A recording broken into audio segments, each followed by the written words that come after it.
Donc, au début de cet enregistrement, j'ai dit que avant d'entamer ce cours-là, je voudrais faire donc ajouter quelque chose concernant la question, la réponse à la question posée par une de vos collègues portant sur les infractions sociales. On avait dit que les infractions sociales ne faisaient pas partie, donc récemment, donc des infractions politiques.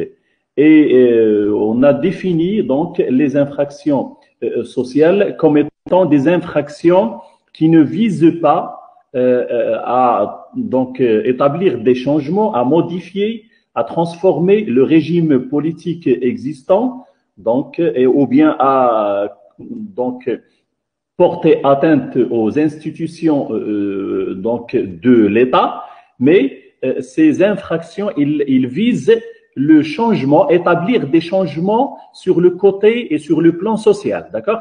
C'est-à-dire le fait de, par exemple, de passer d'un régime social à un autre régime, à savoir le fait de chercher à passer d'un régime donc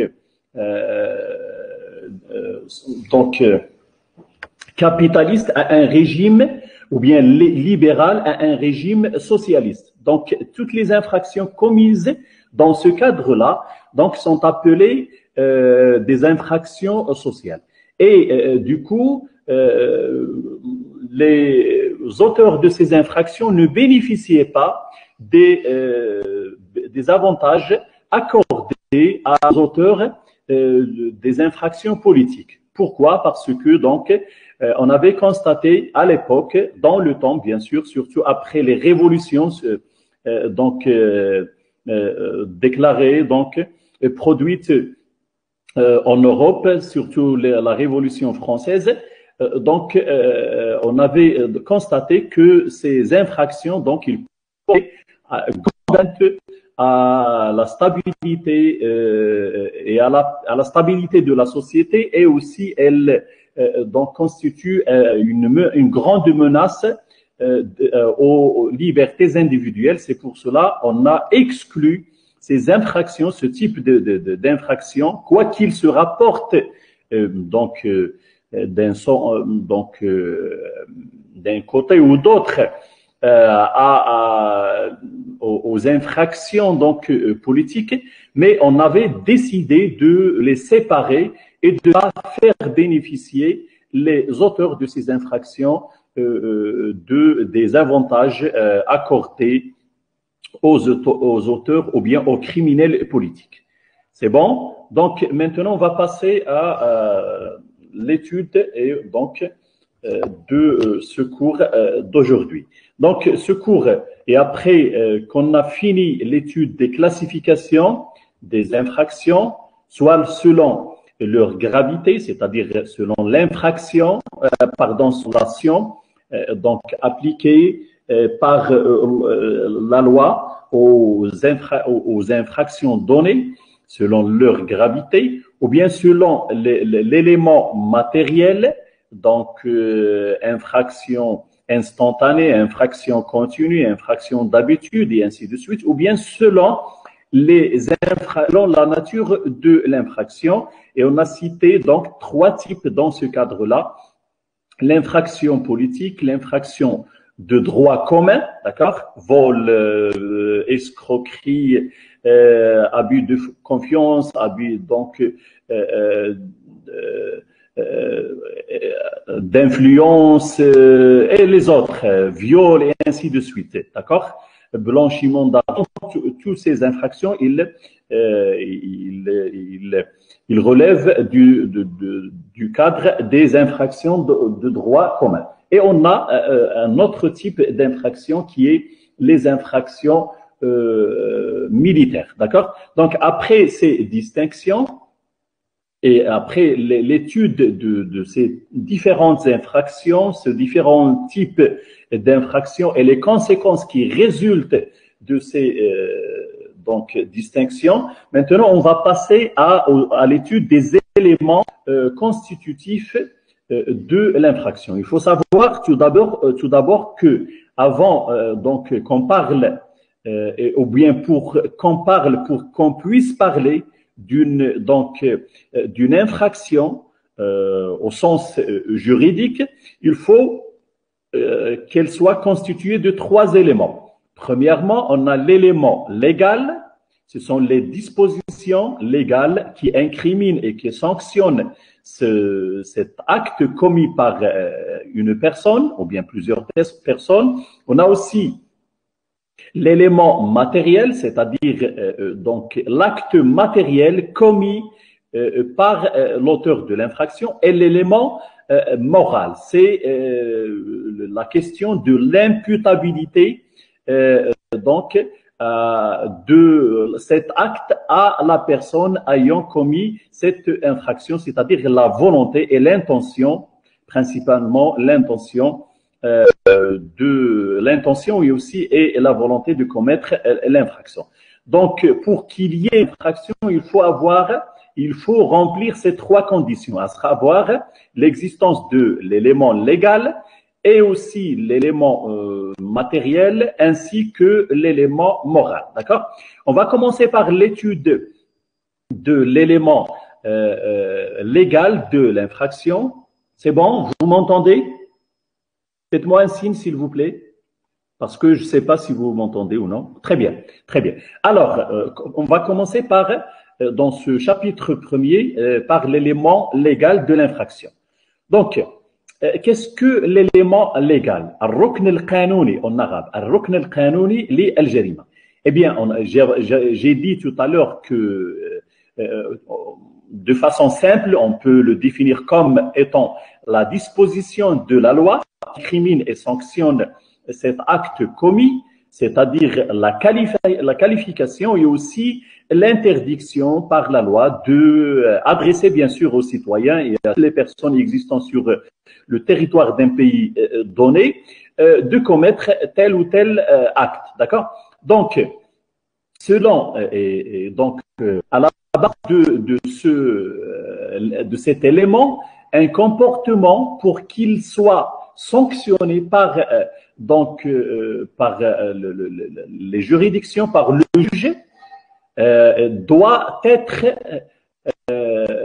incriminé au préalable bien sûr, par le législateur. Donc, un comportement ne peut être réprimé, sanctionné, sans qu'il soit incriminé préalablement et sanctionné par la loi. Donc, c'est le législateur, comme on a vu auparavant, qui détermine la liste des actes interdits par la loi. D'accord?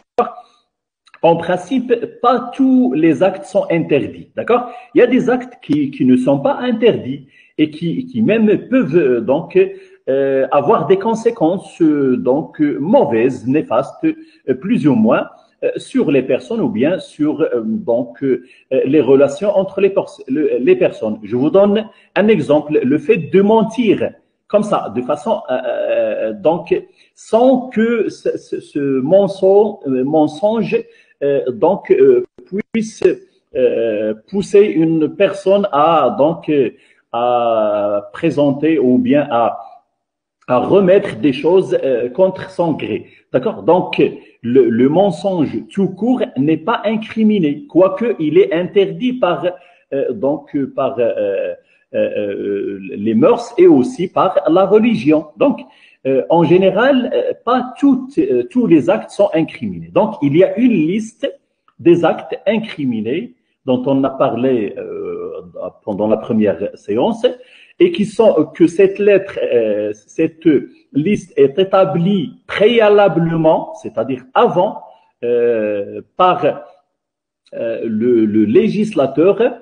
Et donc, les infractions, ce sont ces actes incriminés et sanctionnés par le législateur. Mais ça ne suffit pas. Il faut en plus de ça, bien sûr, que cet acte incriminé et la commission de cet acte ne tombe pas sous donc le coup ou bien ne constitue pas un fait justificatif, c'est-à-dire ne rentre pas dans ce qu'on appelle les faits justificatifs. C'est ce qu'on va donc expliquer ultérieurement.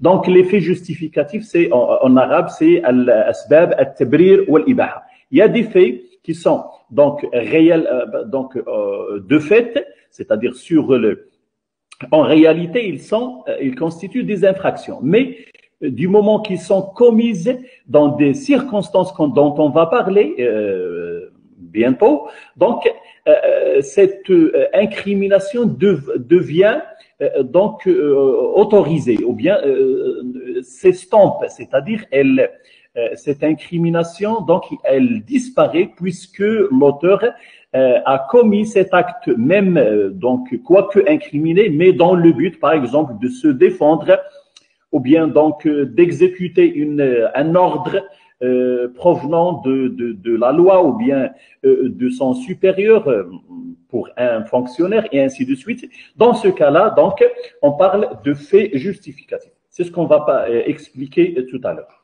Alors, on va commencer par la première partie, c'est-à-dire le fait que l'acte soit préalablement incriminé. D'accord? Donc, ça relève et ça tient à ce qu'on appelle un principe très célèbre, donc, qui s'appelle le principe de la légalité, mabda al-shar'iyya, c'est-à-dire pas de crime, ce qu'on exprime avec l'expression suivante, pas de crime, pas de sanction sans loi, d'accord? Ou bien pas d'infraction, pas de sanction sans loi. Donc, c'est mabda al-shar'iyya, la jarimata wa la uquba. Donc, ce principe, il est appelé aussi le principe de la textualité, aussi on l'appelle le principe légaliste. Donc, bien sûr, il comporte l'incrimination et la sanction, d'accord? C'est ce qu'on a dit auparavant, la liste donc, ou bien la liste établie par le législateur des actes et des faits incriminés, d'accord? Donc, qu'est-ce qu'on entend par le principe de la légalité? Cela veut dire, bien sûr, que aucune personne ne peut être poursuivie ou bien jugée d'avoir commis un acte que si cet acte est déjà donc incriminé, c'est-à-dire incriminé par la loi, incriminé et sanctionné par la loi, mais avant la commission de l'infraction. Donc, si cet acte n'est pas au préalablement incriminé et sanctionné par la loi, et donc on ne peut pas juger ou condamner et poursuivre une personne pour la commission de cette infraction. Donc, la première condition, c'est que cet acte, en question, c'est-à-dire l'acte commis par l'auteur par son auteur, c'est-à-dire par celui qui l'a commis, doit être au préalable incriminé par le législateur. Donc, le juge du ministère juge, d'accord? Et aussi les officiers de police, je veux dire, tous les intervenants dans la procédure pénale ne peuvent donc arrêter ou même donc poursuivre ou même juger et condamner une personne donc grâce à et sous la base d'une loi pénale préalable qui incrimine cet acte commis. Donc, le juge du ministère public ne peut pas poursuivre pour un acte incriminé, d'accord? La même chose, donc, je vous donne un exemple. La traite des êtres humains. الاتجار بالبشر جريمة الاتجار بالبشر. Donc cette infraction n'existait pas donc avant 2016, d'accord? Et du coup un acte commis pendant 2015, 2014, 2000, 2009 et ainsi de suite, c'est-à-dire avant la promulgation de la loi, incriminant et sanctionnant cet acte, donc toute poursuite avant cette date n'est pas possible. Pourquoi? Parce que il n'y avait pas cet acte incriminé. D'accord? Donc, on ne peut pas poursuivre une personne et on n'avait pas la possibilité avant 2016 donc de poursuivre une personne pour la traite des êtres humains. D'accord? La même chose pour ce qu'on appelle aussi le harcèlement sexuel. Le harcèlement sexuel qui se fait dans les voies publiques, c'est-à-dire dans les lieux publics. Avant, on avait l'incrimination donc du harcèlement sexuel donc avant la promulgation de la loi 108 donc 103/13 donc seulement lorsque ces actes du harcèlement sont commis dans les lieux de travail. Mais à travers et à partir de la promulgation de la loi 103/13, on avait donc étendu cette incrimination aux actes du harcèlement, yani al-taharrush al-jinsi, commis donc à partir, dans les lieux publics. Donc l'idée c'est que on ne peut ni poursuivre ni donc juger ni condamner une personne pour un fait qui n'est pas préalablement incriminé par la loi et sanctionné par cette même loi. Et vous savez que la loi provient bien sûr et ça constitue et ça relève du pouvoir du Parlement, c'est-à-dire du pouvoir législatif. D'accord? Voilà, donc le principe, bien sûr, de ce principe de l'égalité, on l'exprime par un adage latin, c'est-à-dire nullum crimen, nulla poena sin lege, d'accord? Cela veut dire en français, pas d'infraction, pas de peine sans loi, d'accord? Donc ce principe, il est le fruit de l'évolution juridique donc produite surtout en Europe et même ça existe même donc le principe ça existe même de façon générale, d'accord, dans les dispositions de la charia, d'accord, mais ce qui donc l'apparition proprement dite de ce principe-là, ça relève essentiellement donc des évolutions réalisées dans les pays européens, surtout donc avec les idées des philosophes de l'époque des Lumières, فلاسفة عهد الأنوار, notamment donc Jean-Jacques Rousseau, Montesquieu, et aussi par des jurisconsultes et aussi ou bien des juristes européens, surtout donc l'italien César Beccaria, qui a donc produit écrit un livre très important qui a causé une révolution, donc qui a déclenché une révolution juridique dans toute l'Europe. Cet ouvrage qui s'appelle Traité des délits et des peines, paru et publié en 1764. D'accord? Donc voilà les sources de ce principe. Il est consacré par la Révolution française. Donc avant la Révolution française, ça n'existait pas pour les pays donc adoptant le système donc latino-germanique, et ce principe adopté par la Révolution française, il va être adopté aussi ultérieurement par les autres pays, d'accord? Belgique, Hollande et ainsi de suite, d'accord? Aussi, donc, il est puisé ce principe. Oui, oui, monsieur Rofino. Est-ce que vous voulez dire quelque chose? Non, oui, monsieur. Oui. Non, non, merci. Ah, d'accord. Donc, s'il vous plaît, éteignez votre micro.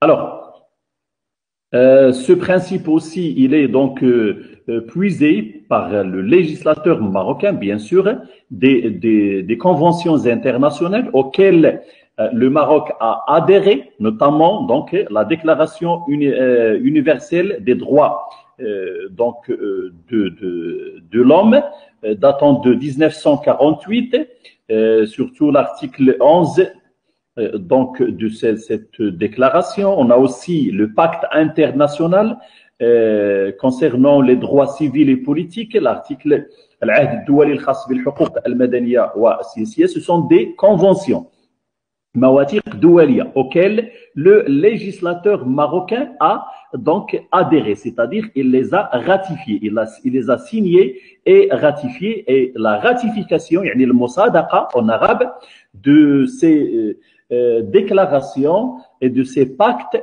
oblige le législateur marocain et aussi les autres législateurs à établir ce qu'on appelle une harmonisation, une adéquation, al-mula'ama, une adéquation avec les dispositions de ces conventions internationales et ces pactes internationaux. D'accord? Donc voilà les sources et l'historique de ce principe-là. Donc, ce principe, il constitue donc la base, l'axe du droit pénal en général. Donc, si on a le principe en arabe, et je crois que vous l'avez vu et vous l'avez étudié, le principe en droit civil, مبدأ العقد شريعة المتعاقدين, c'est-à-dire la liberté de contracter, d'accord? En droit pénal, on a donc le principe de la légalité, c'est-à-dire qu'on ne peut pas parler d'une infraction et on ne peut pas poursuivre une personne ou bien la juger ou bien la condamner pour un acte qui n'est pas préalablement incriminé par la loi, d'accord? Pourquoi les lois pénales, adoptent ce principe-là? Pourquoi ce principe-là, il est donc consacré par les législations pénales? Premièrement, il a plusieurs avantages et plusieurs donc points positifs. Premièrement, il protège les libertés individuelles. Pourquoi? Comment il protège les libertés individuelles? Parce qu'il éclaire les personnes, il oriente les comportements et les conduites des personnes. Il les encadre. À travers la liste des incriminations et des sont supposés, connus par tous les citoyens et toutes les personnes existant sur d'un tel pays. Donc, tout citoyen, toute personne est censé, il est censé connaître ce qui est incriminé par la loi. Et donc, par conséquent, cela va conduire à l'éclaircissement, à l'éclairage des citoyens vis-à-vis des actes illicites de la société, c'est-à-dire les actes qu'il ne faut pas commettre, qu'il ne faut pas faire. Par exemple, en incriminant le vol, c'est-à-dire le législateur dit aux citoyens que vous n'avez pas le droit de voler. Et le vol entraîne une sanction. La même chose, l'interdiction de porter atteinte à la vie d'une autre personne à travers l'incrimination de tous les homicides, que ce soit homicide volontaire ou homicide involontaire, القتل العمد ou القتل الخطأ. La même chose pour les violences, aucune ou bien nulle n'a le droit de porter atteinte à l'intégrité physique et morale de l'autre, d'autrui. يعني عدم المساس بالسلامة الجسدية والنفسية للآخرين. Donc, à travers cette liste, on protège bien sûr les libertés, on protège aussi la paix et donc la sécurité au sein de la société. Aussi, à travers ce principe, on évite ce qu'on appelle l'arbitraire, c'est-à-dire l'abus. L'abus, le fait que le juge abuse de son pouvoir, exagère, dépasse ce que lui est autorisé par la loi. D'accord? Donc, d'ailleurs, l'établissement de ce principe et aussi l'adoption de ce principe, surtout en France, donc est due au refus proclamé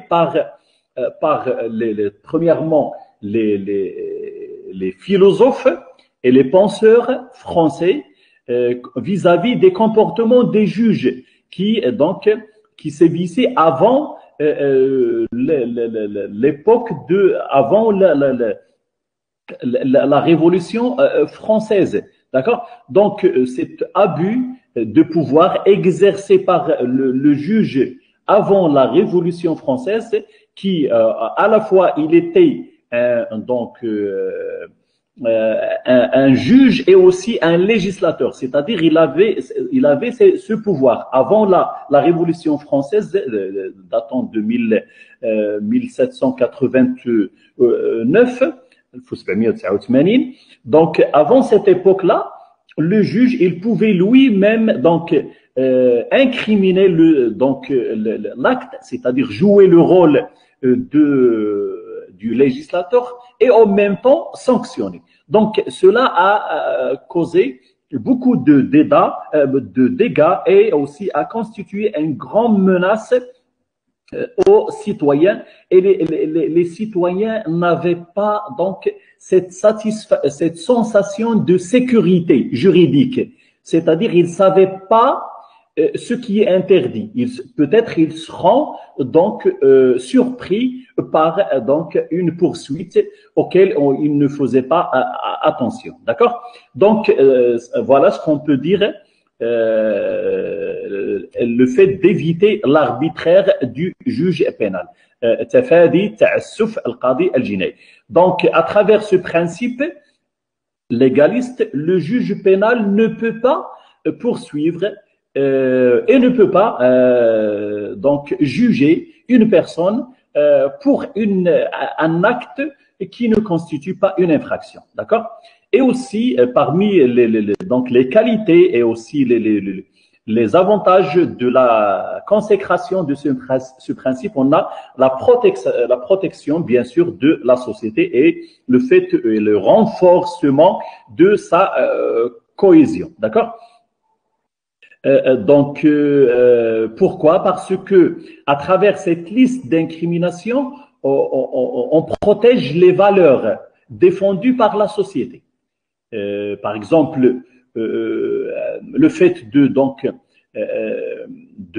défendre toute attaque et toute atteinte à la propriété, le milkiya, on protège cette valeur de liberté, de propriété. La même chose à travers, en incriminant certains actes portant atteinte aux mœurs, dans la société, eh bien, on consacre et on protège toutes les valeurs liées à ces mœurs et ces bonnes conduites, et ainsi de suite. D'accord? Donc, c'est à travers ce principe qu'on consacre et on protège les valeurs de la société, al-qiyam. D'accord? Aussi, le fait d'avoir et d'établir préalablement une liste d'incriminations, c'est-à-dire une liste d'interdits, d'accord, et de sanctions vis-à-vis de ces interdits, eh bien, on consacre ou bien on joue la fonction, le législateur assure cette fonction d'intimidation. L'intimider, le fait d'intimider, c'est donc de faire peur à toute personne qui pense à commettre un acte, d'accord? Donc, cette personne, une fois qu'elle, donc, et dès qu'elle sait et qu'elle sache que l'acte est déjà incriminé, alors elle peut, donc, elle renonce à sa violation, à la violation de cette incrimination, de cette disposition. Et donc, on peut, par exception, bien sûr, on peut trouver des personnes qui commettent des infractions. Ça, c'est tout à fait normal, parce qu'on ne peut pas trouver une société qui est exempte, qui est dispensée, qui est protégée contre la criminalité. Cela a poussé des auteurs à dire que la criminalité est un acte naturel, yani suluk tabi'i, et qui peut exister dans une société, d'accord? On ne peut pas trouver une société vide où il n'existe pas donc des violations du droit pénal. Mais en général, la majorité des citoyens, à travers cette liste d'incrimination, donc il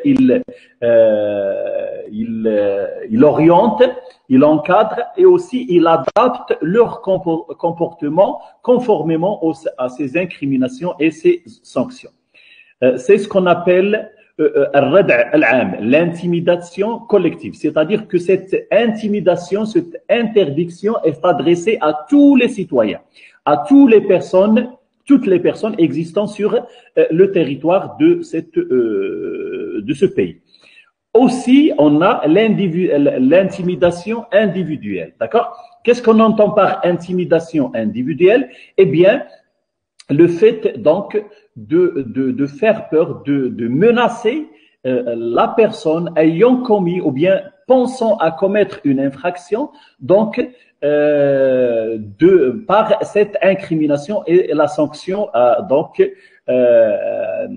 réservée à cette incrimination, d'accord? Donc et aussi lorsqu'il commet cette infraction, lorsqu'il ose commettre cette infraction, dans ce cas-là, il va être sûrement, il sera donc sûr et certain qu'il va purger une peine et qu'il va être soumis à une sanction. Maintenant, quelles sont les conséquences de la consécration de ce principe? Alors, on a des conséquences, on a au moins, donc principalement 3 conséquences. Premièrement, conséquences liées à l'application de la loi, d'accord, du code pénal. Deuxièmement, une conséquence donc liée à l'application de la loi dans l'espace et aussi dans le temps, d'accord? On va commencer par l'application et ce qu'on appelle l'interprétation de la loi pénale, d'accord? Donc, la consécration, la mise en place de ce principe nous donne des conséquences, d'accord? Bien sûr, elle est relative à l'interprétation de la loi et à son application dans le temps et dans l'espace. On va commencer par l'interprétation de la loi pénale. Alors, vous savez, par exemple, si vous avez étudié en charia, que donc les juristes consultent, c'est-à-dire le fiqh, il peut, suite à une incrimination, pardon, ou bien une interdiction existant dans le Coran ou bien dans la Sunna, produire donc et trouver donc un jugement vis-à-vis d'un acte qui n'est pas interdit par ces deux sources de la charia, à savoir le Coran et donc la Sunna, d'accord? Donc, à condition qu'il y a une similitude entre l'acte incriminé ou bien interdit et l'acte non interdit, d'accord? Ou bien le hukm, le mansous alayh, donc le jugement ou bien la solution juridique donnée à un acte par rapport donc la solution qui ou bien à un acte où il n'y a pas de solution. C'est ce qu'on appelle en arabe al-illa, d'accord? À travers ce qu'on appelle donc l'analogie, al-qiyas. Al-qiyas, il est possible, autorisé donc dans la charia à condition, donc dans les règlements de la charia à condition que les conditions qui y tiennent sont donc réunies, d'accord? Ce qui est le contraire, entièrement le contraire en droit pénal. Pourquoi? Bien sûr parce que pour éviter bien sûr que le juge devienne un législateur, d'accord, et aussi pour éviter la surprise, ou bien éviter de surprendre les citoyens, les personnes de la société d'une nouvelle incrimination, d'une incrimination auquel ils ne faisaient pas, ou bien duquel ils ne sont pas au courant, d'accord? Donc, le juge répressif, il est tenu à ce qu'on appelle l'interprétation stricte, il ne peut pas donc expliquer de façon large et interpréter de façon large la disposition de la loi, d'accord? Donc, le juge pénal, il est tenu de cette interprétation, de cette façon. Pourquoi? Pour ne pas donc incriminer des actes qui ne sont pas incriminés au préalable, d'accord? Donc, c'est ce qu'on appelle مبدأ التفسير الضيق للقانون الجنائي, l'interprétation stricte de la loi pénale. Donc, ça donne beaucoup de choses positives aux citoyens. Premièrement, donc, on respecte la séparation de pouvoirs, à savoir les trois pouvoirs, le pouvoir législatif et le pouvoir juridique et le pouvoir exécutif. Donc, chacun assume la fonction qui lui est attribuée, d'accord, par la loi. Et par la Constitution aussi. Donc, la fonction de la législation appartient à qui? Appartient au pouvoir législatif. Et du coup, le juge n'a pas le droit, si une disposition ou bien un comportement n'est pas incriminé, il n'a pas le droit de faire ce qu'on appelle la déduction, c'est-à-dire l'analogie, al-qiyas, pour chercher à incriminer un autre acte ressemblable à l'acte incriminé. Et aussi lorsqu'il doit se conformer, d'accord, donc au sens clair et strict de la disposition de la loi, d'accord? Donc c'est ce qu'on appelle l'interprétation stricte. Il ne peut pas interpréter largement, donc, et expliquer largement une disposition. D'accord? Alors, le but, bien sûr, c'est de ne pas créer des infractions et des sanctions non évitées par le législateur. Et aussi, une autre chose qui est interdite au juge, c'est ce qu'on appelle l'analogie, al-qiyas.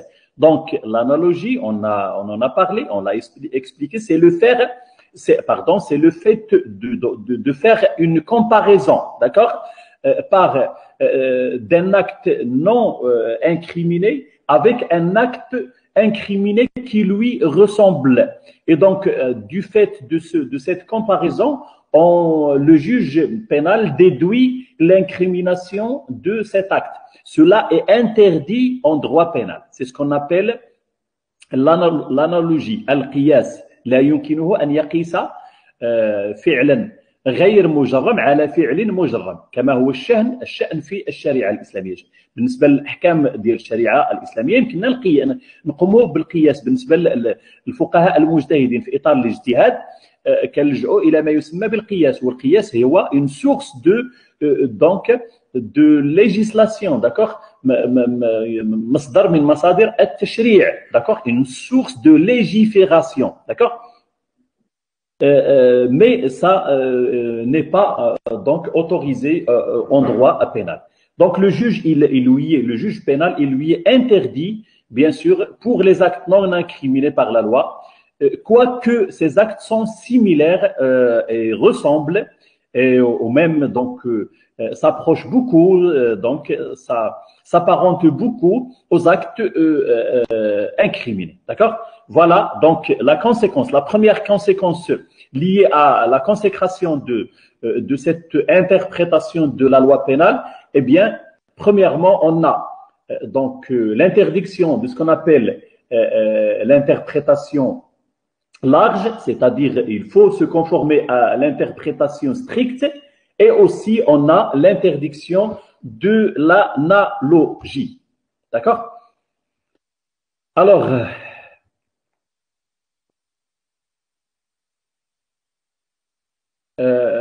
bien sûr, cette interprétation stricte, elle est appliquée lorsque la disposition de la loi est claire, c'est-à-dire lorsqu'il est très facile de connaître la volonté du législateur à travers cette disposition, d'accord?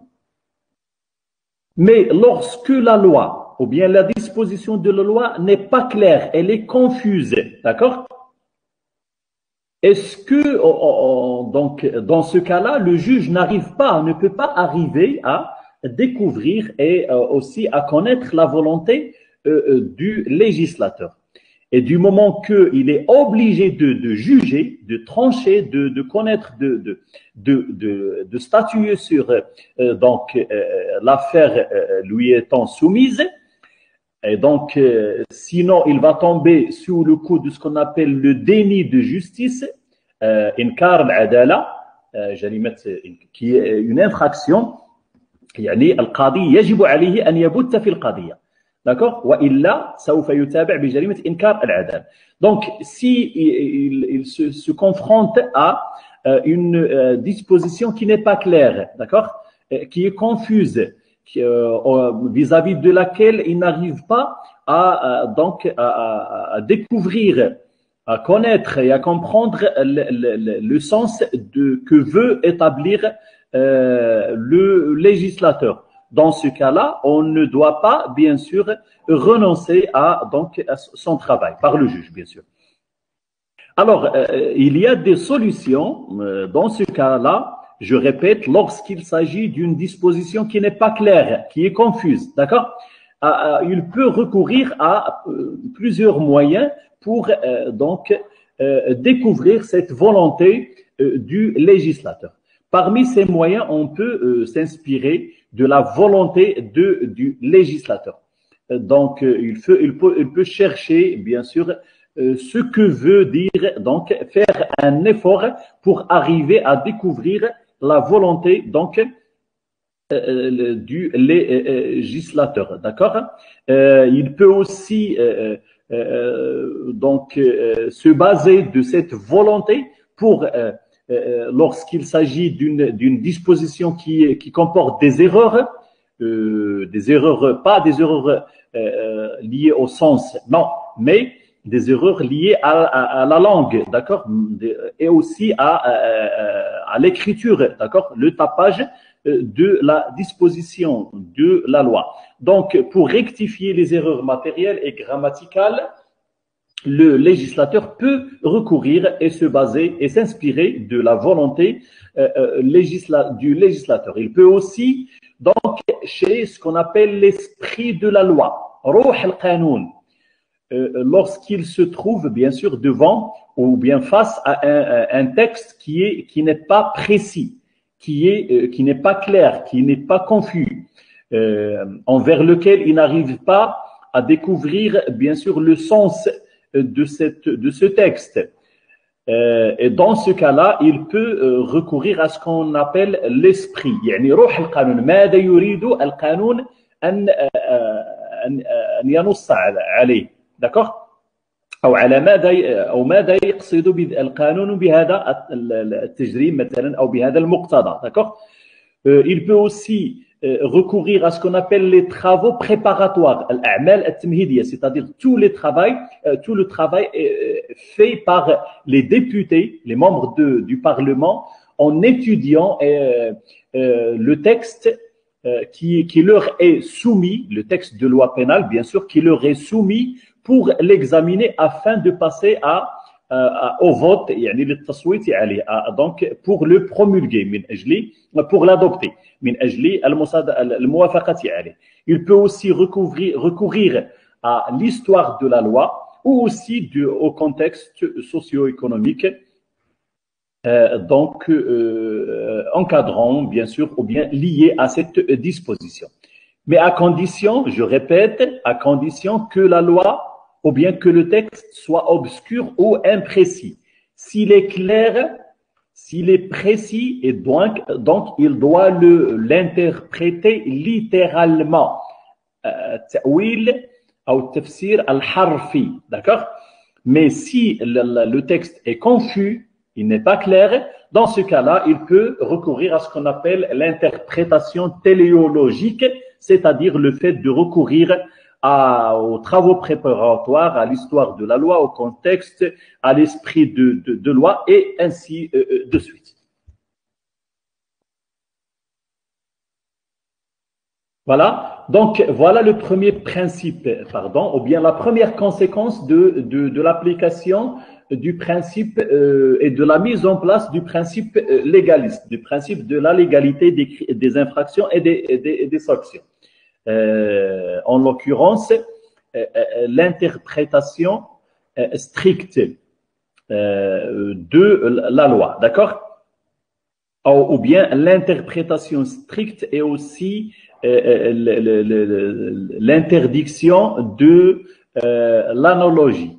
Donc, tout ce qui se rapporte, ou bien les principes liés et tenant donc à l'interprétation. Comment interpréter une loi? Donc, la règle, c'est l'interprétation stricte et aussi l'interdiction de l'analogie, mais vis-à-vis de quel type de texte? Vis-à-vis des textes clairs, précis. Mais s'il s'agit d'un texte qui n'est pas précis, on peut recourir à ce qu'on appelle l'interprétation téléologique, c'est-à-dire le recours à l'esprit de la loi, aux travaux préparatoires et ainsi de suite. D'accord? On a aussi, comme deuxième conséquence de la consécration du principe légaliste, l'application de la loi pénale dans le temps. Donc, la loi pénale, comme principe, se fait de façon non rétroactive. عدم رجعية القانون. La non rétroactivité de la loi. Et aussi, la règle, ça c'est la règle. Mais comme vous savez, chaque règle comporte des exceptions, d'accord? La règle ne peut pas recouvrir toutes les situations donc envisagées ou bien envisageables, d'accord? Précisément dit, d'accord? Alors, le principe dans l'application de la loi pénale, c'est quoi? C'est la non-rétroactivité. Pourquoi? Parce qu'on avait dit tout à l'heure que le législateur établit la liste des sanctions et des incriminations et aussi des sanctions avant pour que les citoyens soient au courant des interdictions, des incriminations par la loi. Et donc, selon ce principe, on ne peut pas parler d'une infraction que si elle est ou bien convertie d'une disposition incriminante et sanctionnante cette acte préalablement à sa commission, c'est-à-dire avant qu'il soit commis, d'accord?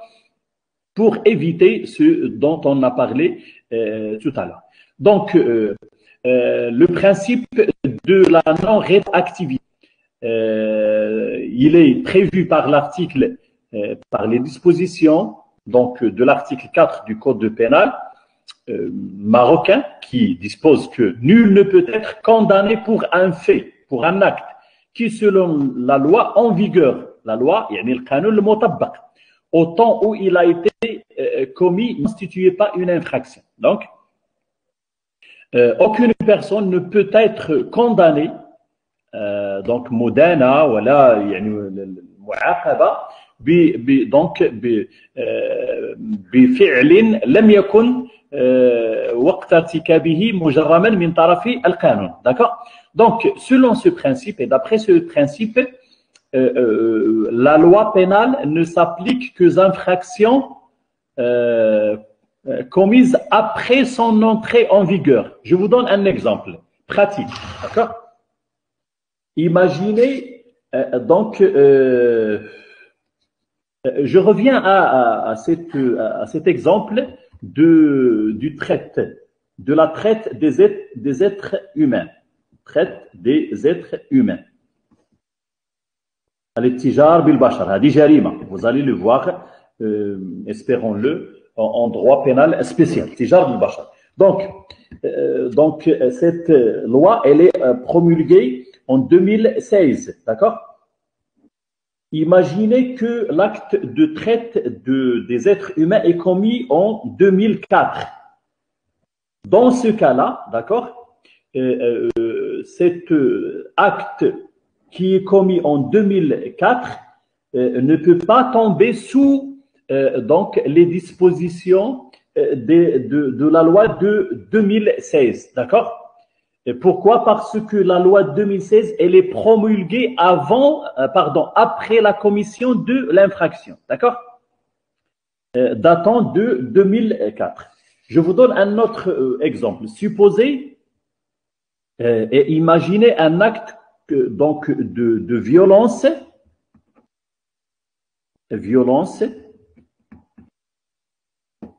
commis en 2018, d'accord?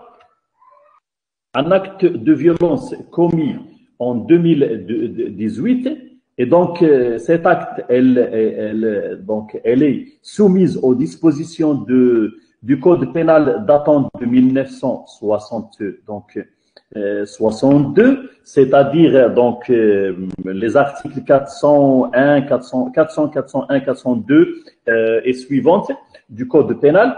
Mais donc imaginez donc une violence commise en 2019, d'accord? Donc cette violence qui est commise en 2019, elle est incriminée par la loi qui est en cours en 2018, d'accord? Al-Mutabbaqat 2018, d'accord? Dans ce cas-là, bien sûr, la loi donc qui va être appliquée à cet acte de violence, c'est la loi donc en cours depuis la date de commission, depuis le moment de commission, donc et avant la commission de l'infraction, c'est-à-dire avant 2019. Supposons donc après 2019, c'est-à-dire en 2020, une loi entre en vigueur qui modifie la loi en vigueur datant de 1962, d'accord? Et qui apporte soit qu'elle durcit, donc qu'elle augmente la sanction, ou bien soit qu'elle ajoute d'autres donc circonstances aggravantes. Dans ce cas-là, la loi 2020 ne doit pas être appliquée, bien sûr, à l'infraction commise en 2018. Pourquoi? Parce qu'elle est promulguée après la commission pardon, ne doit pas être appliquée à l'infraction commise en 2019. Pourquoi? Parce qu'elle est promulguée, après la commission de l'infraction. Donc, le principe, c'est que il faut que la loi, pour qu'elle soit appliquée à l'acte commis, il faut que la loi précède la commission de l'infraction. Si la commission précède la loi, donc on ne peut pas appliquer de façon rétroactive, rej'iyya. Donc on ne peut pas revenir en arrière pour l'appliquer à des actes et des faits produits avant son entrée en vigueur. Donc, selon ce principe, la loi ne s'applique qu'aux infractions commises après son entrée en vigueur. Bien sûr, le but de ce principe est de protéger les libertés individuelles, d'accord? C'est-à-dire, le fait de ne pas surprendre باش ما يتفاجئوش المواطنين بسميتو بجريمه لانه lorsqu'ils donc ils ne sont pas assurés, ils ne sont pas en sécurité ils ne jouissent pas de ce qu'on appelle la sécurité juridique, l'amn al-qanouni, eh bien ils seront pas donc sûrs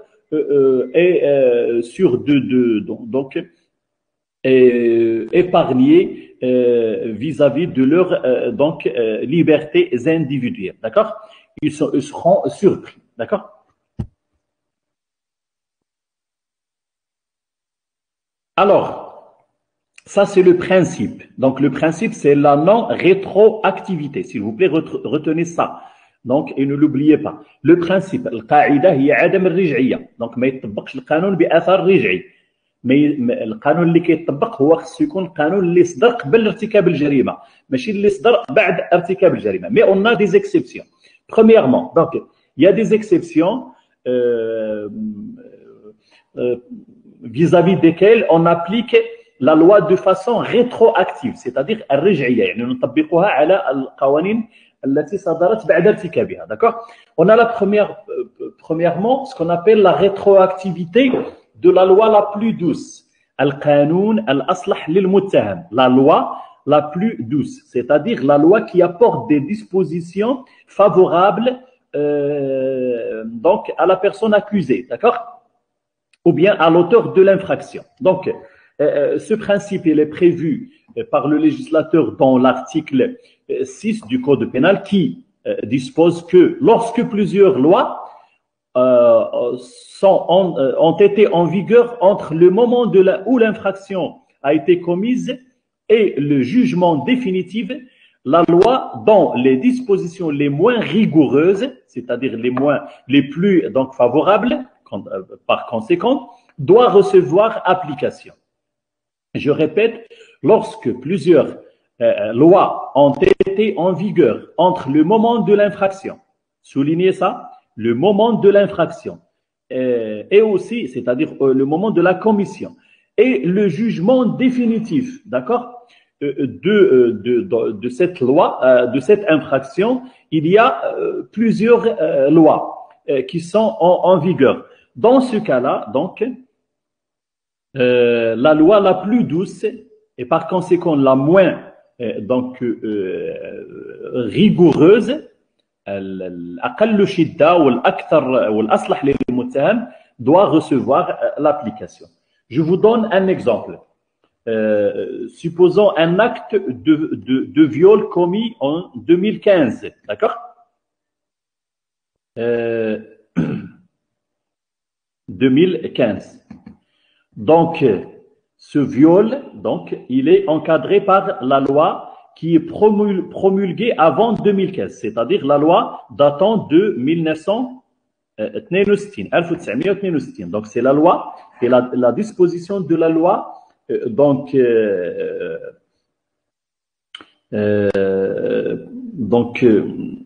de la loi qui est en cours avant la commission de cette infraction. Donc, l'infraction, elle est commise en 2015, mais elle n'a été jugée de façon définitive, يعني ما صدر فيها حكم نهائي jusqu'à 2018. D'accord? 2018, c'est la date du jugement définitif. Hukm al-Nihai. D'accord?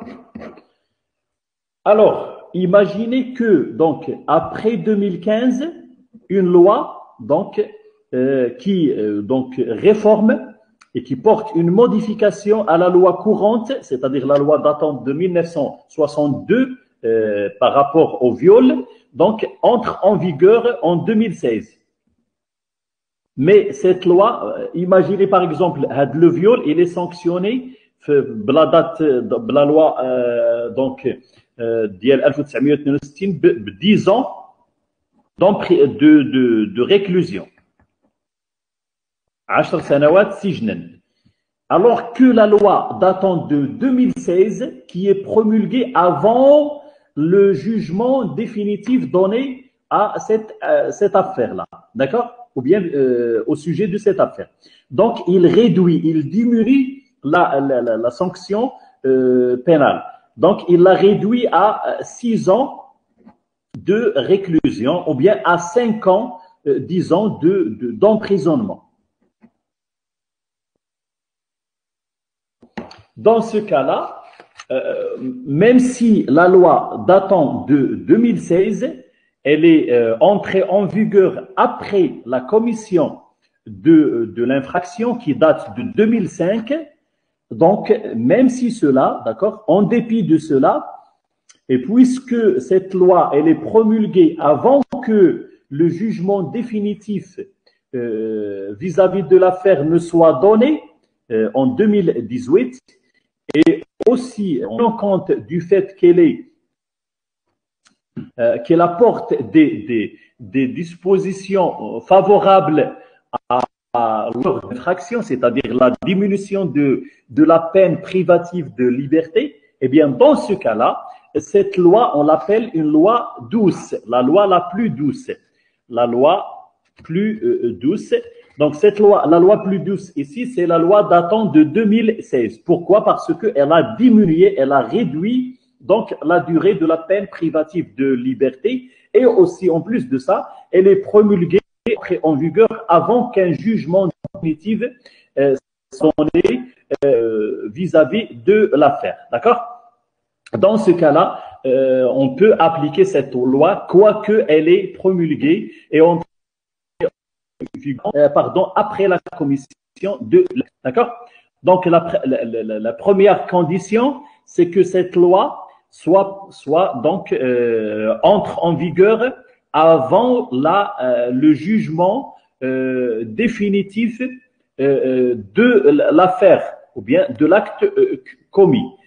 Aussi, elle doit porter des choses favorables, c'est-à-dire mesures ou bien donc des dispositions favorables à l'auteur, soit une réduction de la peine, soit une suppression d'une circonstance aggravante, soit autre chose, d'accord? Soit une réduction de l'amende si l'infraction est sanctionnée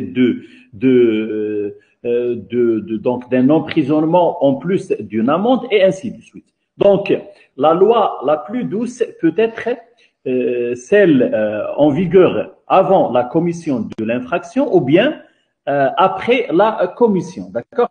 Donc, l'essentiel, c'est qu'on a deux lois en vigueur entre le moment donc de la commission d'acte et le moment du jugement définitif de cet acte-là, par bien sûr la juridiction de fond. Voilà ce qu'on appelle le principe de la des lois les plus douces. C'est-à-dire que les lois les plus douces, ils s'appliquent de façon rétroactive. Pourquoi? Bien sûr parce qu'elle est favorable à la personne, à l'auteur de l'infraction ou à la personne jugée. Si on applique donc la disposition de la loi précédente à la commission de l'infraction, au moment de la commission action. Dans ce cas-là,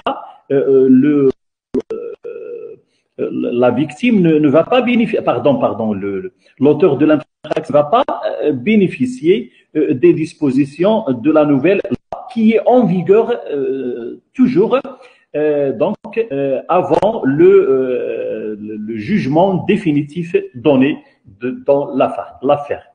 On a aussi comme exception, une autre exception à ce principe de la rétroactivité. On a la rétroactivité des lois interprétatives.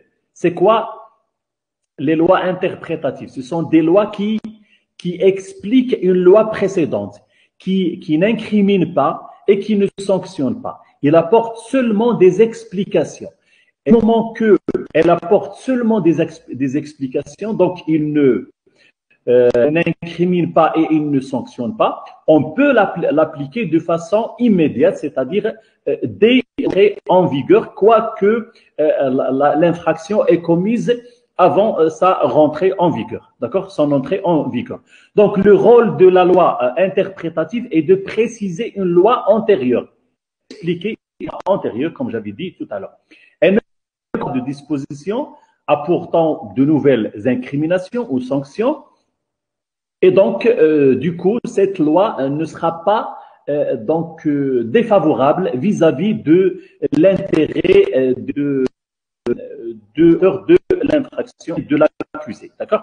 C'est une autre exception qui est l'application des mesures de sûreté, c'est-à-dire l'wiqaïa. J'avais dit en première séance que la sanction, je crois en première séance ou bien en deuxième, sauf si je l'ai répété, que donc la répression en droit pénal se fait à travers, premièrement, les sanctions, qu'ils soient sanctions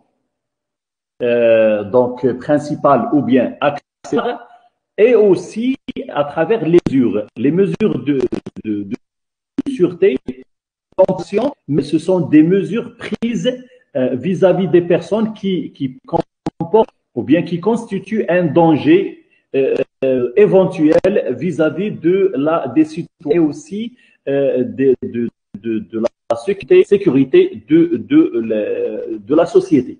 Donc, à travers ces mesures, tadabir, ce ne sont pas des sanctions, ce sont tadabir, on évite et on prévoit, on évite le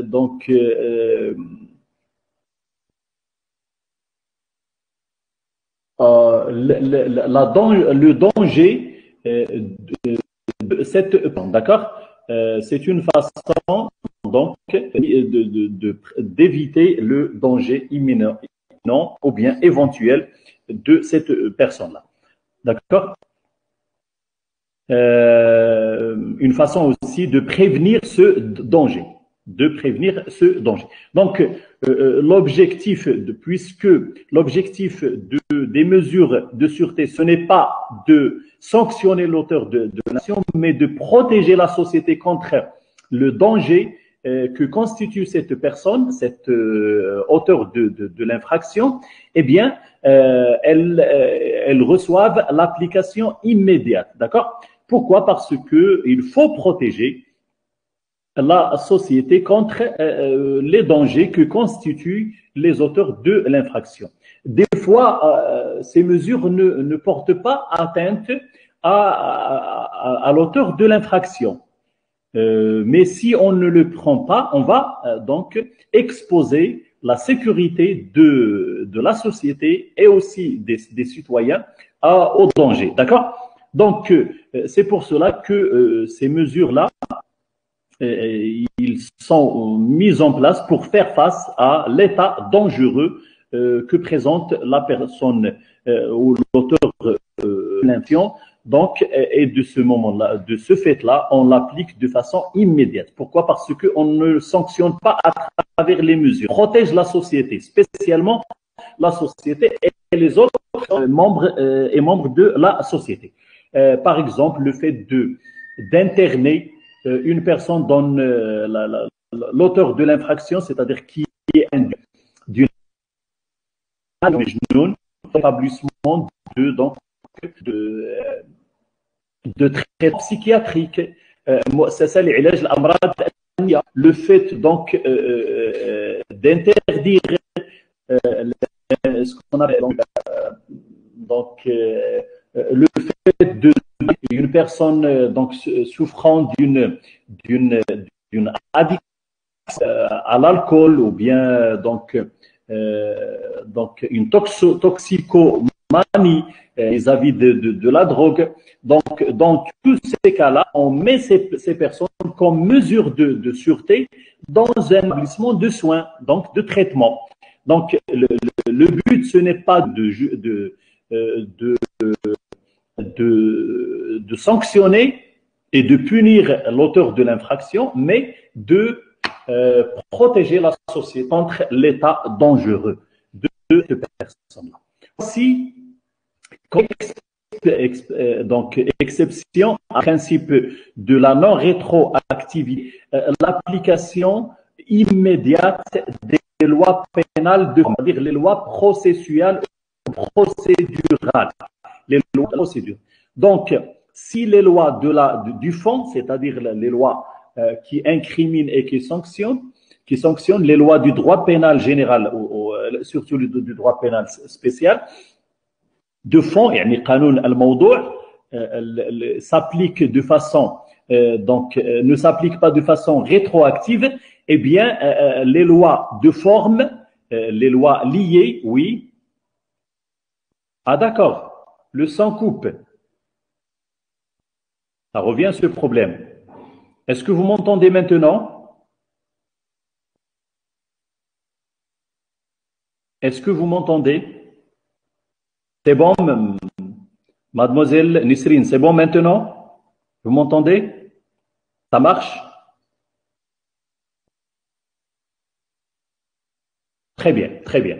Donc, je répète, j'ai dit que les lois de forme, c'est-à-dire les règles de la procédure pénale, ils ne s'appliquent pas de façon donc non rétroactive. Il s'applique de façon rétroactive ou bien immédiate. Donc, on a l'application immédiate, التطبيق الفوري des lois pénales de forme. القواعد ديال المسطرة ماشي ديال القانون الموضوعي ديال القانون الجنائي. Donc, les lois, toutes les dispositions concernant l'incrimination et la sanction, c'est-à-dire le droit pénal, relevant du droit pénal, en principe, ils reçoivent l'application non rétroactive. Donc, il n'y a pas la rétroactivité. Alors que pour les lois de forme, c'est-à-dire les règles de procédure pénale, ils reçoivent l'application immédiate. D'accord? Donc, bien sûr, pourquoi ces lois et ces règles de la procédure s'appliquent de façon rétroactive et par conséquent immédiate? Eh bien, c'est parce que les règles de la procédure pénale ne constituent qu'une façon, une forme d'organiser la procédure de réaction et la façon de réagir vis-à-vis de l'infraction. D'accord? Donc, elle n'apporte pas de modification au sujet des incriminations et des sanctions. Donc, c'est comme les lois interprétatives, القوانين التفسيرية ما كيقدموش ما كيجرموش ما كيعاقبوش ولكن c'est donc ni même en ce qui concerne la responsabilité pénale, mais c'est une façon donc de gérer ce qu'on appelle la réaction de l'État vis-à-vis de l'infraction. Donc, c'est une façon d'encadrer le travail de la justice pénale. D'accord? Et donc, donc atteinte aux intérêts de l'auteur de l'infraction ou bien de la partie jugée n'existe pas et ça ne porte pas atteinte à cette personne-là.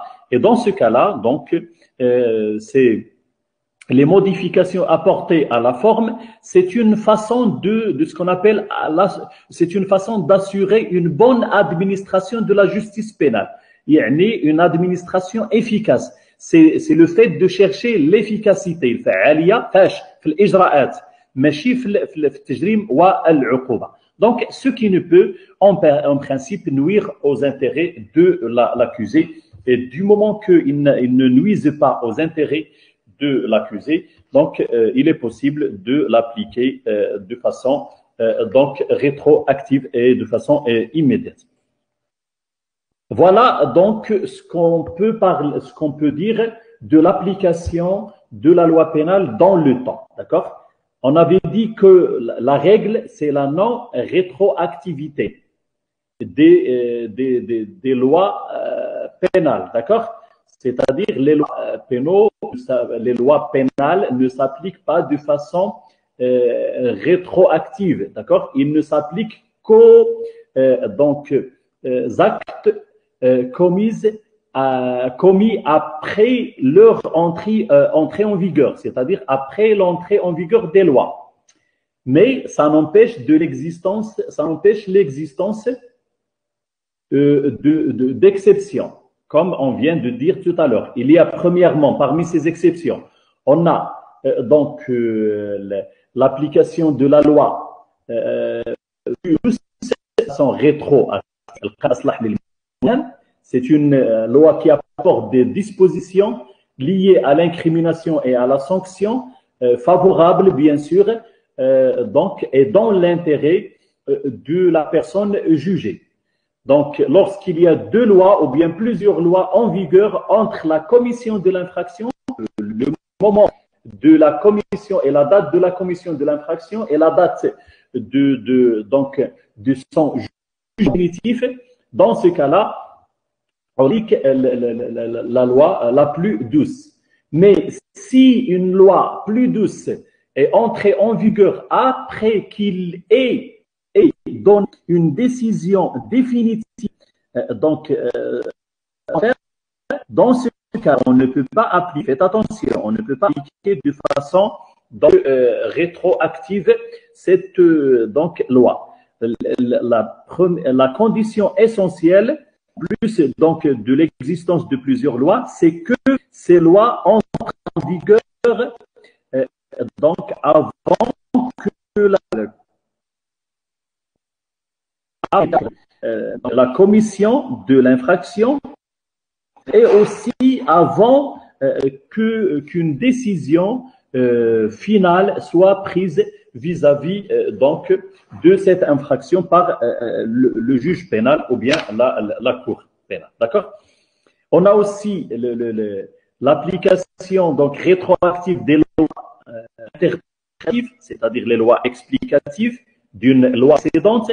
On a aussi l'application immédiate des mesures de sûreté. Pourquoi? Parce que ce ne sont pas des sanctions. Du coup, l'objectif escompté par la mise en place de ces mesures de sûreté, c'est prévenir le jet et l'état dangereux de l'auteur de l'infraction.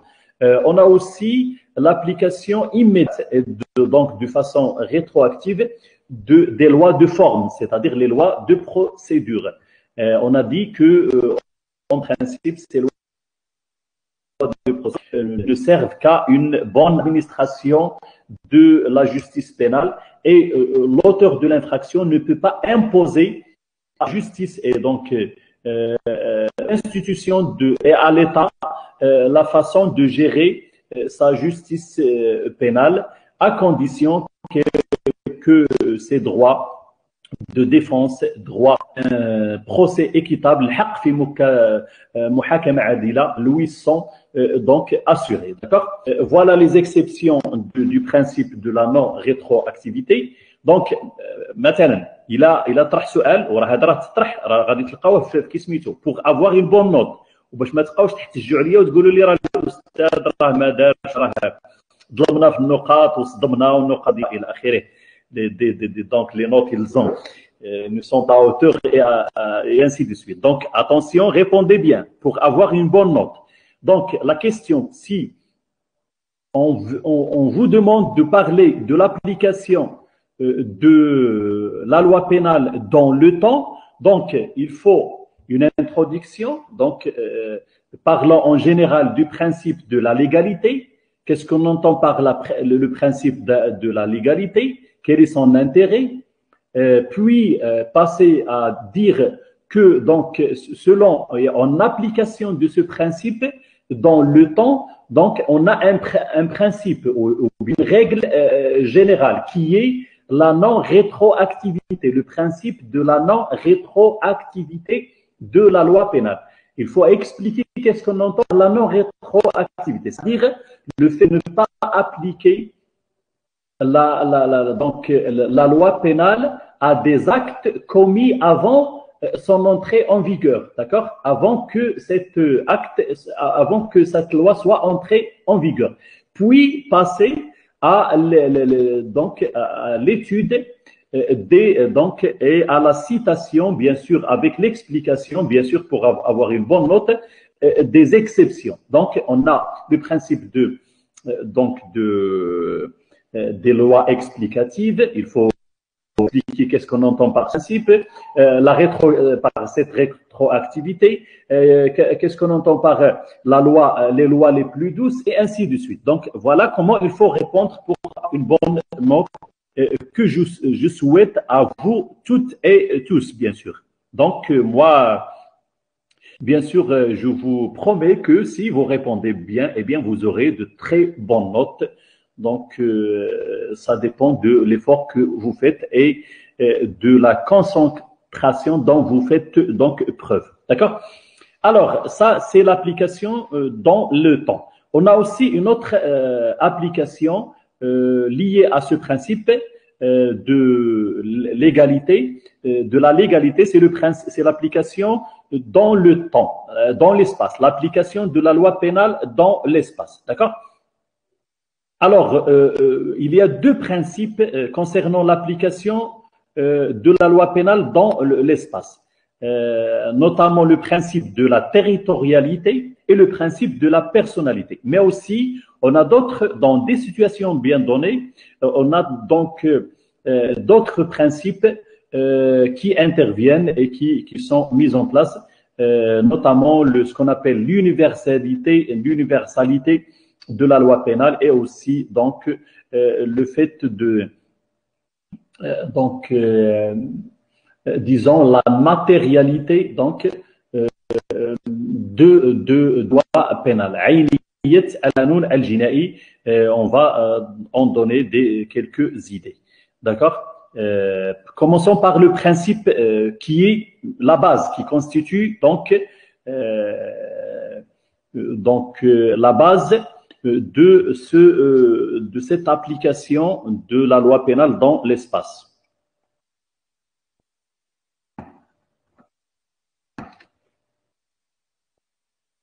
Donc, selon l'article 10 du Code pénal, donc, qui dispose que sont soumis à la loi pénale marocaine tous ceux qui, nationaux, étrangers ou apatrides, bien sûr, se trouvent sur le territoire du royaume, sauf les exceptions établies par le droit public interne ou le droit international. D'accord? Donc, selon cet article, les dispositions de cet article, l'article 10, donc la loi pénale s'applique à toutes les personnes, indifféremment de nationalité, d'accord? Qu'ils soient donc, nationaux, c'est-à-dire d'origine marocaine, de nationalité marocaine, ou bien étrangers qui n'ont pas de nationalité, d'accord? Donc, la loi s'applique à toutes ces personnes qui se trouvent sur le territoire, al-Iqlim, sur le territoire marocain, d'accord? Donc, كل الأشخاص اللي كيتوجدوا le territoire marocain, على إقليم الدولة المغربية, on va définir le territoire marocain et le délimiter aussi, وغادي نحددوه. Et donc, toute personne existant sur le territoire, qu'il soit marocain, étranger, apatride, ils seront soumis aux dispositions de la loi pénale. Imaginez par exemple un Espagnol qui vient passer ses vacances à Marrakech. D'accord? Dans ce cas-là, s'il commet une infraction relevant donc un acte incriminé par la loi pénale sur le territoire marocain, par exemple une violence, donc un vol, n'importe quelle infraction relevant du droit pénal marocain, dans ce cas-là, il sera donc soumis aux règles de cette loi pénale et il sera jugé par les juridictions, bien sûr, marocaines. Donc, pourquoi? Parce que c'est le principe de la territorialité qui dit là, ici. Et donc, parce qu'il a porté atteinte à ce qu'on appelle un nidam al-am, donc l'ordre public marocain, un nidam al-am al-maghribi. Donc, il a porté atteinte à travers cet acte commis par lui à l'ordre public marocain. Il a donc contribué à la déstabilisation donc de la sécurité et de l'intérêt de la vie au sein de la société par son acte incriminé, par son acte commis. Voilà ce qu'on peut dire de l'explication de ce principe. Donc, toutes les personnes sont soumises à la loi pénale à condition qu'ils commettent leurs infractions sur le territoire marocain et qu'il existe donc sur le territoire marocain.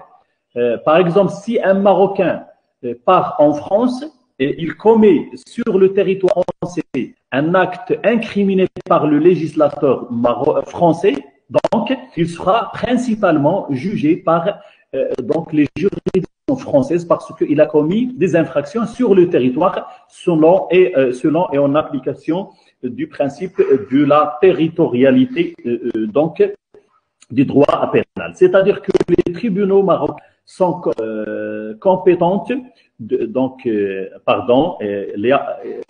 y a une erreur donc dans ce diapo.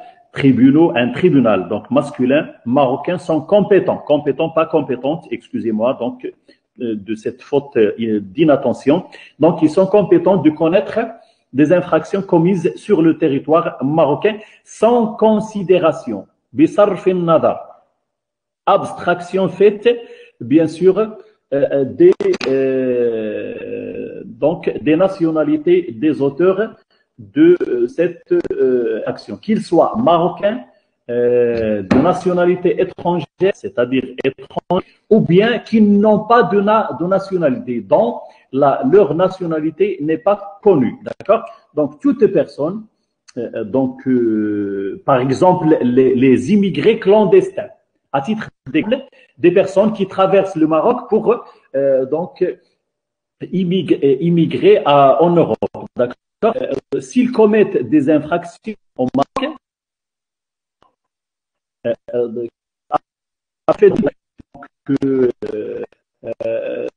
du fait qu'ils sont de nationalité connue ou bien inconnue, donc ils seront soumis aux dispositions de la loi pénale marocaine et aussi jugés par les juridictions marocaines. D'accord? Parce qu'ils ont commis leur infraction sur le territoire marocain. Voilà donc ce qu'on entend par le principe de la territorialité. Maintenant, donc, qu'est-ce que le territoire marocain? Qu'est-ce qu'on entend par le territoire et comment le délimiter? Eh bien, selon les l'article 10 et 11 du Code pénal et d'autres dispositions, donc le territoire marocain, il comporte en plus des éléments terrestres, maritimes et aériens. Donc, les parties maritimes, donc les parties aériennes, les zones terrestres, maritimes et aériennes. Donc, le majal, ou bien le domaine, si vous voulez, donc terrestre, l'ard, c'est-à-dire le territoire, donc maritime, le majal, le ma'i, ou le bahri, et aussi aérien, le jaoui. Donc, le territoire marocain, il comporte en plus de ces trois composants, à savoir l'espace terrestre, النطاق الجغرافي الترابي en arabe, maritime, البحري والنهري, et aérien, الجوي. Donc, cela constitue ce qu'on appelle le territoire marocain. En plus de ça, on peut le dire, on peut l'appeler comme un territoire effectif, الفعلي, حقيقي, d'accord?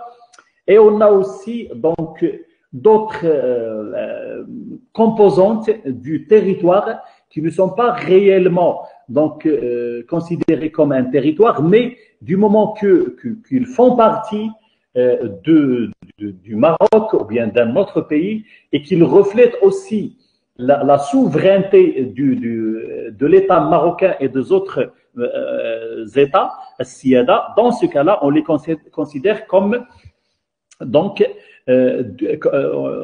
comme un territoire, d'accord? Je parle spécialement des aéronefs, yani ta'irat, et aussi les navires marocains ou bien battant un pavillon marocain, yani التي ترفع علما مغربيا, quel que soit l'endroit où il se trouve. Donc, les aéronefs, c'est-à-dire les avions marocains, si une infraction est commise dans un avion, essayez de porter attention à ce point-là. Si un acte est commis dans un avion, quoique, ou bien que cet avion n'existe pas sur le sol marocain, il est sur le sol, donc par exemple, français ou bien le territoire français et ainsi de suite. Donc, l'aéronef constitue donc un territoire marocain et du coup, les juridictions marocaines seront compétentes pour connaître de cette infraction commise dans l'aéronef, pas à l'aéroport. Non, je dis l'aéronef, c'est-à-dire l'avion. Et la même chose pour les infractions commises sur les navires marocains ou bien les navires battants qui portent un pavillon, un drapeau marocain, quel que soit l'endroit où il se trouve, d'accord? Qui le territoire marocain. Et donc, s'ils sont, sauf le cas où ils sont soumis en vertu, bien sûr, d'un droit international, c'est-à-dire lorsqu'il y a une convention internationale qui porte une dérogation, ou bien une loi étrangère donc, qui accorde, dans le cadre, bien sûr, de la coopération donc établie par les autorités marocaines avec les autorités de ce pays-là, donc qui porte une dérogation à ce principe-là. Donc, ça, c'est les dispositions de l'article 111 du Code pénal. Donc, de quoi est constitué le territoire marocain? Eh bien, il est constitué par deux premières, donc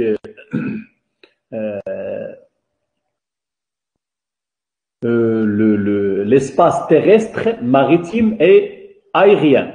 En plus des aéronefs, c'est-à-dire les pavillons, donc les avions et les navires marocains ou battant un pavillon marocain. Par exemple, donc dans la mer, donc au fond de la mer, donc loin du territoire marocain, si un pavillon porte donc un drapeau marocain, ou bien si un navire battant un drapeau, donc un pavillon marocain, et si dans ce navire-là, au bord de ce navire, une infraction est commise, dans ce cas-là, donc c'est la compétence appartient aux juridictions marocaines. Pourquoi? Parce que ce navire-là fait partie du territoire marocain. Donc, les juridictions marocaines sont compétentes de connaître, bien sûr, de ces infractions, de statuer sur ces infractions commises à bord des navires et des aéronefs étrangers lorsque, donc, Premièrement, ils sont compétents à bord des navires marocains et des bateaux, et donc, pardon, des aéronefs marocains, mais aussi ces juridictions, ils sont donc compétentes de juger les infractions et de connaître des infractions commises au bord dans un navire, au bord d'un navire et un aéronef étranger lorsque la victime est marocaine. Mais aussi lorsqu'il, en plus de ça, ce navire atterrit atterrit au Maroc après la commission du crime ou du délit, selon les dispositions de l'article 706 du Code de procédure pénale marocain.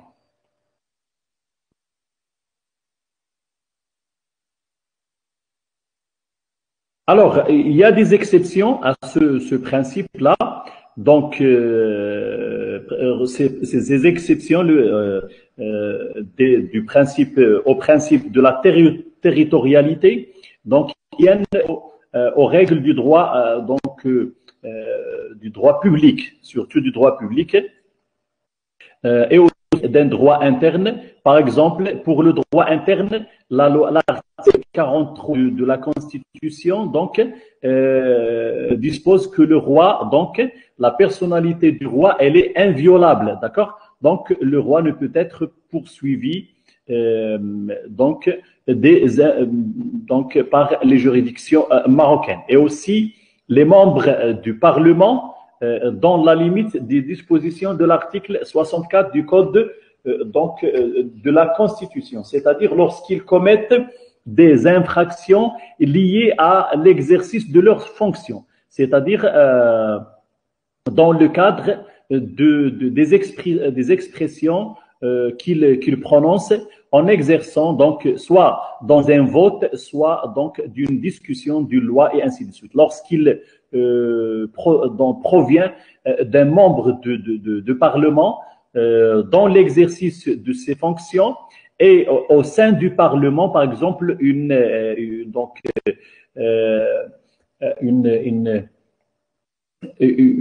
injure ou bien une diffamation, dans ce cas-là, il ne sera pas poursuivi parce qu'il est en train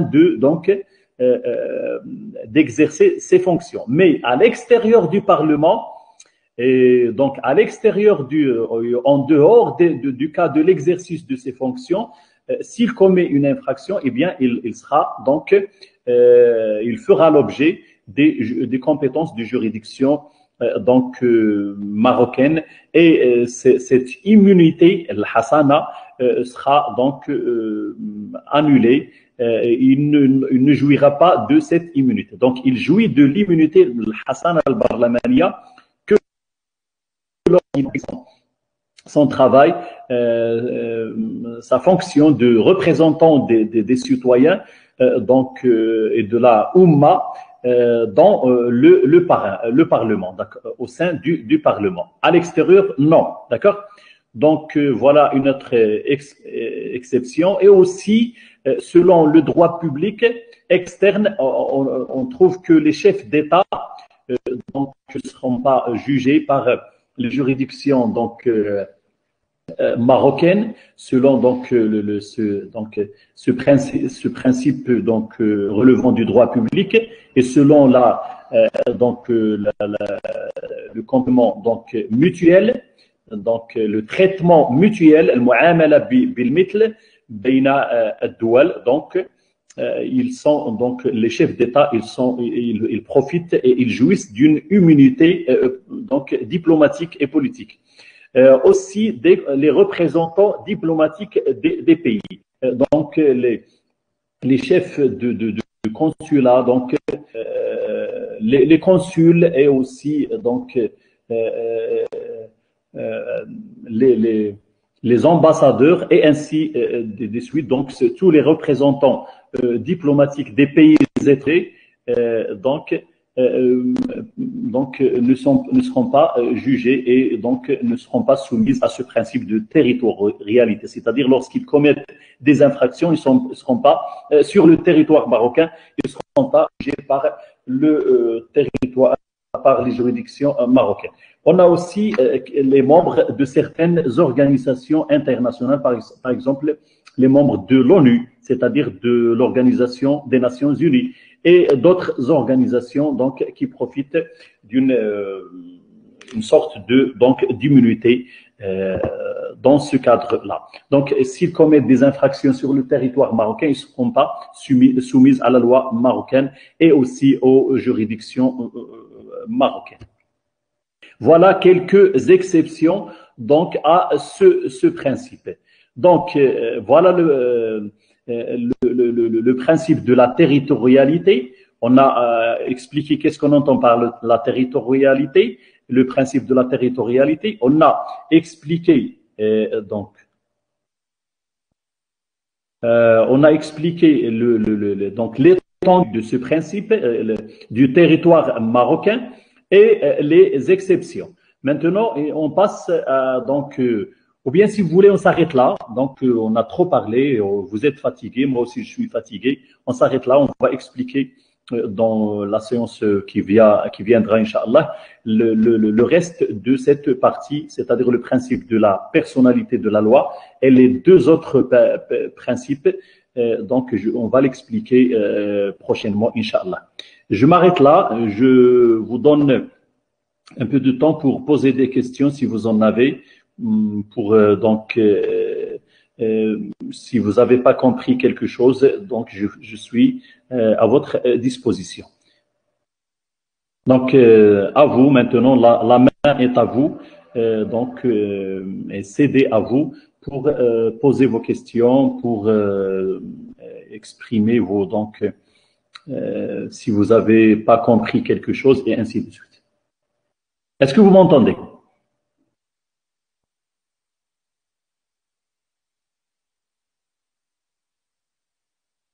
C'est très fatigant et pour le prof et pour les étudiants. Donc, ça nécessite beaucoup de concentration. Donc, on essaie de s'adapter et de faire avec, sinon, aucune chose ne peut remplacer le présentiel. Espérons, Inch'Allah, que cette pandémie disparaisse le plus tôt possible pour revenir à notre situation normale et revenir aux amphis et aux salles de notre faculté pour se rencontrer et pour travailler ensemble.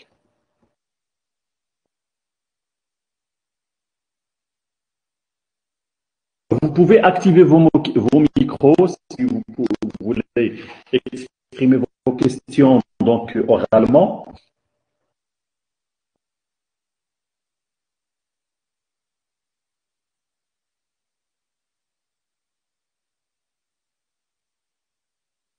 Est-ce que c'est clair? Est-ce que vous avez compris? Il n'y a pas de questions? Pas de difficultés? Vous avez tout compris? Très bien. Très bien. Donc, si vous avez compris, si vous n'avez pas de questions.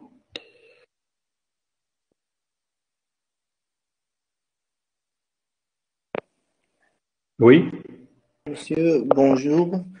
Bonjour. Je vous remercie d'abord pour votre explication, monsieur. Et j'ai une petite question. Est-ce que les aéroports et les ports maritimes entrent aussi dans le territoire marocain? D'accord. Merci. Merci d'avoir posé cette question. Donc, aéroport et port. Oui, merci beaucoup. Est-ce qu'il y a d'autres questions pour répondre à toutes les questions en une seule fois? Est-ce que vous avez d'autres questions? Donc, si vous n'avez pas de questions, eh bien, donc, je vous remercie, chers étudiants, d'avoir posé cette question pour donc lever tout amalgame concernant les aéronefs et les aéroports. Donc, il faut distinguer entre donc l'infraction commise sur un aéronef qui décolle, c'est-à-dire un avion qui décolle sur le territoire ou bien l'aéroport marocain, d'accord? Un aéroport marocain. Donc, le fait de commettre une infraction sur l'aéroport. Donc, en descendant de l'avion, on commet une infraction sur l'aéroport. Je vous donne un exemple. Imaginez un Marocain, donc, ou même un étranger, c'est-à-dire un touriste qui a donc passé ses vacances à Marrakech, à Agadir, Essaouira et ainsi de suite, et qui revient chez lui, donc en France par exemple. Donc, à bord de l'avion, l'avion marocain bien sûr, de nationalité marocaine, donc il commet une infraction au bord de cet avion-là. Dans ce cas-là, il sera soumis aux juridictions marocaines. Pourquoi? Parce que il a commis, il est considéré comme ayant commis une infraction sur le territoire marocain, d'accord?